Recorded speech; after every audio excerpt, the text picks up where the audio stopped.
All right, let's get into our discussion next. Apapa Gridlock and the impact on export business in Nigeria. Now, indigenous exporters have cried out that their business is about grinding to a screeching halt as a result of the difficulties in accessing the Lagos ports due to the near total collapse of roads leading to the port complex in Apapa. Now, highlighting the problems associated with the deplorable state of the roads, the exporters at a press briefing in Lagos said trucks bringing produce to be shipped abroad often spend weeks on the road before they could be allowed into the export terminal, and that by the time they would have discharged their contents, the produce would have either lost quality or reduced one way or the other. Yes, indeed. Now, of course, they complain that the logistics problem is frustrating trade and costing them more to ship out their commodities. They're also afraid of losing patronage from their foreign buyers as a result of the delays, which is also depriving the country of needed foreign exchange. The Apapa Road linking the export terminal at our ports are in very, very terrible shape and condition. Our truck drivers are idling away on Apapa Road. You see them staying in the trucks, queuing up for days, for weeks to get to the port. What should ordinarily take 4 hours from any part of Lagos is taking weeks. We have these agricultural commodities that are perishable in our warehouses. There is what we call free fatty acid. It increases with the length of time those commodities are stored. Today, Nigeria used to have about 1.2 to 1.3%.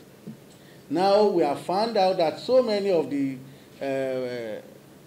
things that were shipped in recent times are getting to destination at about 3%. Why? For 2 reasons. In the warehouses, you keep them for a long time. We have increased cashew production from 160,000 metric tons to 175,000 metric tons. And more cashews were planted against 2018. Our volume will be increasing by an additional 10 to 15%. Where are we going to sell these goods if we continue to stuff our warehouses with agricultural commodities that are meant to be shipped? Right.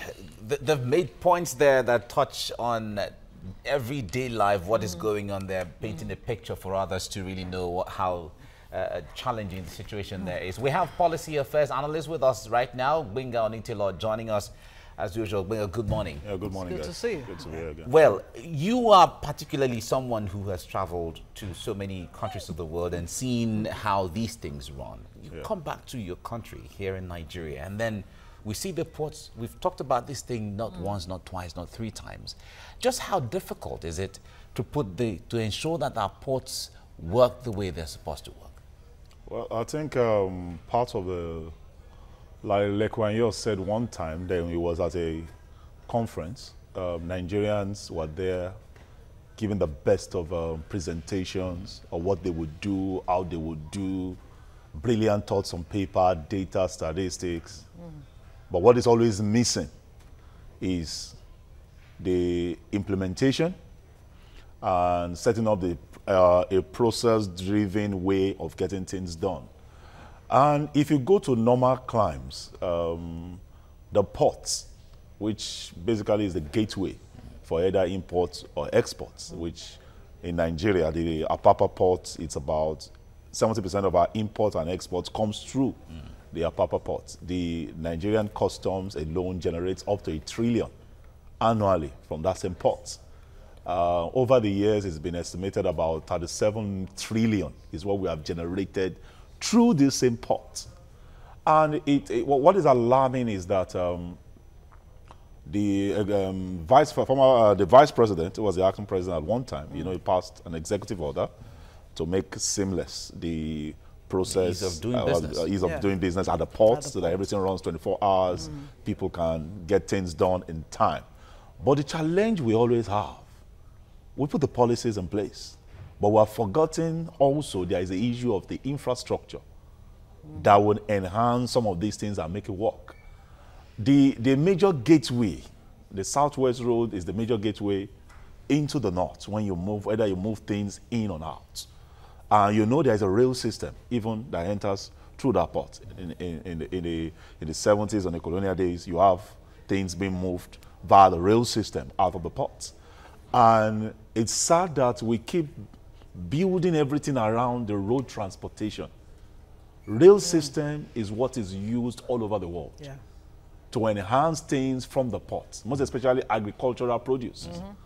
And even heavy equipment. Even heavy equipment. Because the question you begin to ask yourself, development, because we have not planned ahead for development, the growth in terms of population size, infrastructure being put on ground in terms of housing and all that, has eaten into the amount of road network you can put in place. And that's why rail still remains, Metro Line rail still remains a major way to resolve this issue.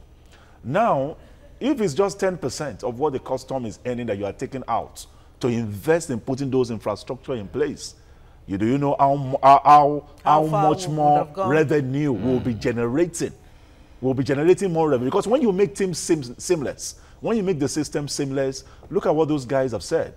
They put most of those things in storage. For example, the yam issue that we had, I'm sure this will have been responsible for it. Because the thing will have outlived the normal time you were supposed to stay in storage before it was moved out.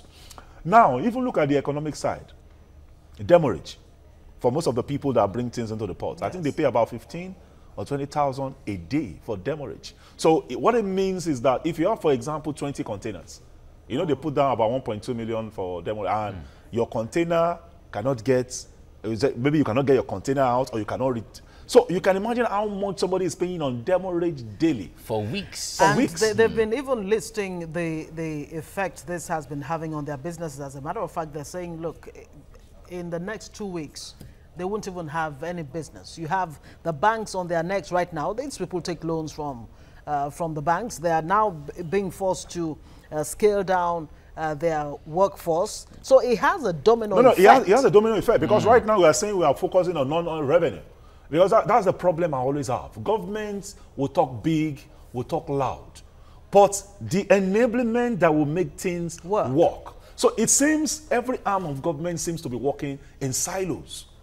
Because when you make these policies, there are synergies across ministries, MDAs, that need to come in place. Because if we have people that are really thinking, resolving issues, there will be a blueprint, a form of framework that will be built around, even before I'm coming out to say I'm creating enablement at the port. But there are issues at the port in terms of infrastructure, in terms of access to the point, in terms of getting things out of the point. If those have not been addressed, so why are we deceiving ourselves that we're making a policy to make ease of business? Why 90% of what will make that done has not been put in place?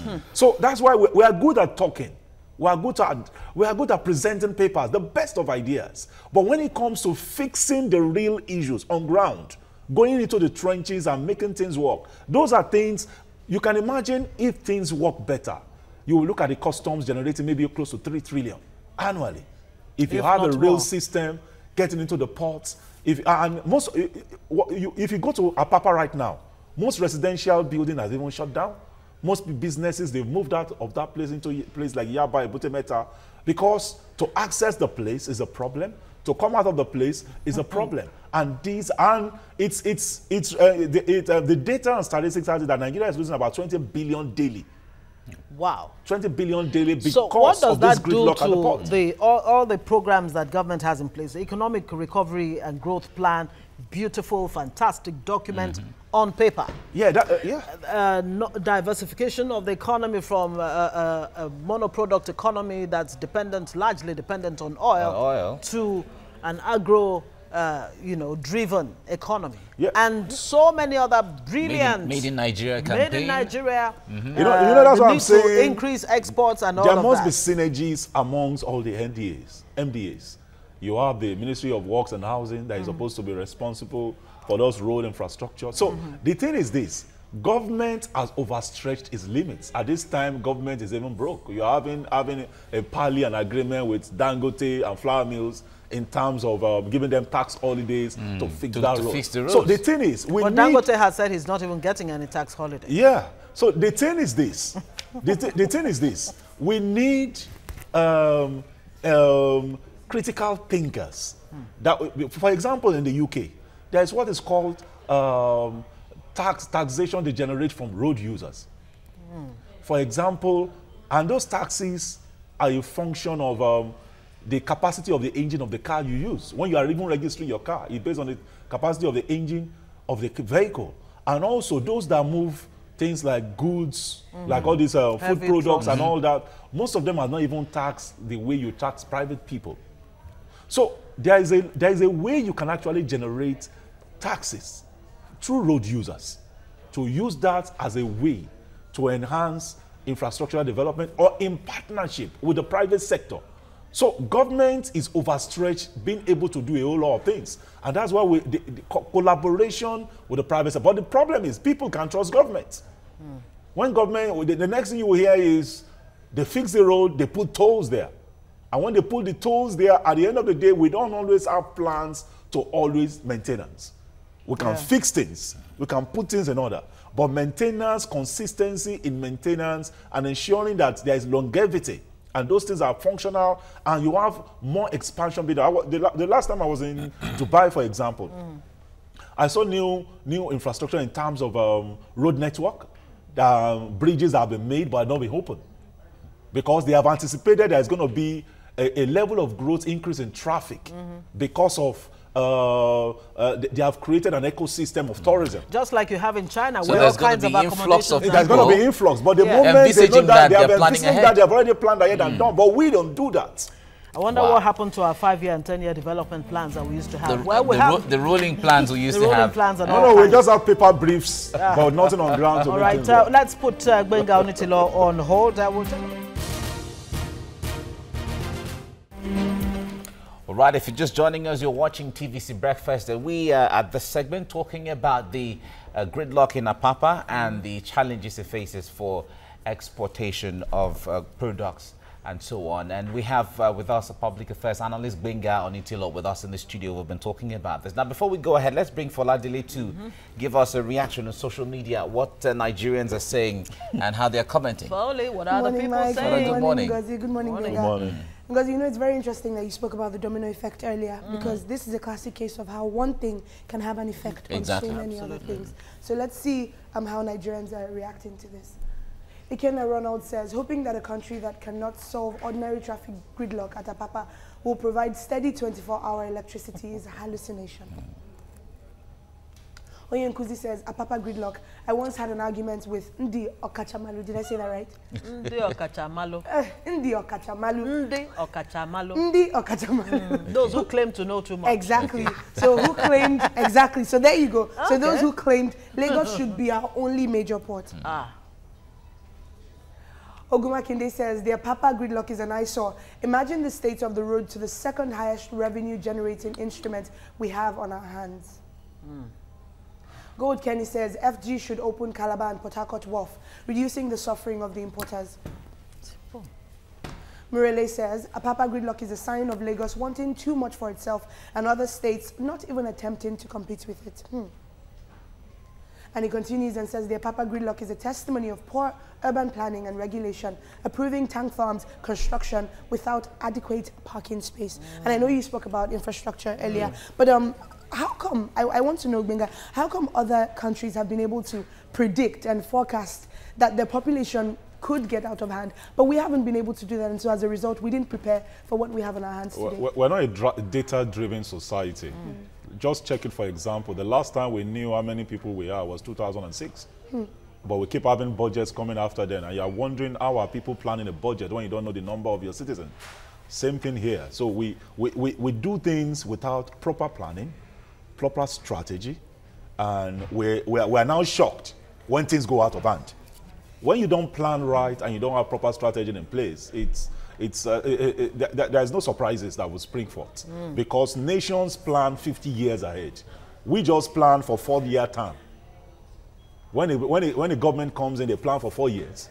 While other nations, they come in 4 years, but they're actually planning 50 years ahead. What can be continued? They have anticipated things that will happen in 50 years. When you say Nigerians plan for 4 years, they plan for the next election. No, they only plan for election year. No, they don't Sorry, plan. I had to say that. Exactly. Okay. And you know the sad part is we don't plan for productivity. Yeah, exactly. Fola, thank you. Thank you. All right. We'll have to say thank you here. Right, thank you for having me. Of course, definitely we'll need to revisit this. Yeah, we'll have to revisit. There's so many issues, of course. Surrounding this. In fact, some of the points they raised there about Calabar Port and Port Harcourt, we need to touch all of those. Yeah. But Benga, thank you so much for being here this morning. Thank you. All right.